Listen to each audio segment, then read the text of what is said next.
Once upon a time, in a deep valley covered in mist and moss, there lived a green ogre named Shriek. Shriek was kind, gentle, and loved picking flowers and watching fireflies. But no one ever noticed these things because all they ever saw was his big nose, bumpy skin, and crooked teeth.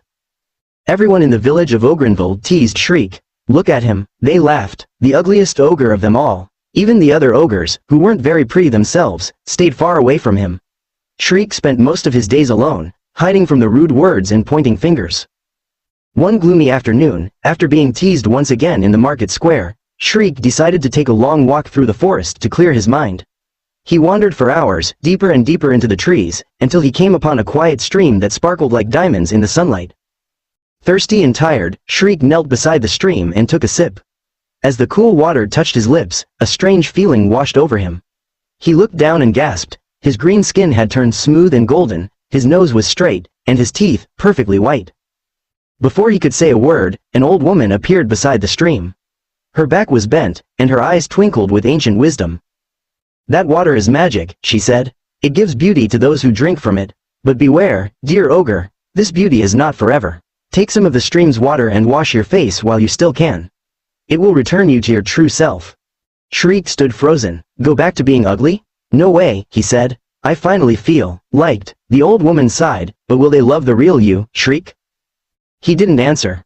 When Shriek returned to Ogrynville, everyone stared. Ogres dropped their baskets. Children ran up to him. Who is that? They whispered. He's so handsome. For the first time, people wanted to talk to him. He was invited to parties, offered gifts, even asked to be the town's leader. But Shriek's family, his little sister Glim, his grandma Nana Grog, they didn't recognize him. Where is our Grum? They cried. We miss him. He may be ugly, but he's our ugly. Shriek watched them from a distance, his heart heavy. He had all the attention he ever dreamed of, but he felt lonelier than ever. But one day, as Shriek played by the riverbank with his little sister Glim, something unexpected happened. A child tripped and splashed water, real water, on Grum's face. Suddenly, a strange sensation ran through his skin. He ran to a puddle to see his reflection. His face was worse than ever. Bigger nose, more lumps, extra crooked teeth, even his green color had turned to a strange muddy gray. As he walked back into the village, the smiles turned to gasps. The same people who once clapped for him now screamed, "Monster!" They threw stones, sticks, and anything they could find. Stay away from us. Shriek ran. He didn't look back. Tears streamed down his face as he returned to the forest, stumbling through the bushes. He searched everywhere for the magical stream, but it was gone. The place where he once drank the enchanted water was now dry, covered in leaves and silence.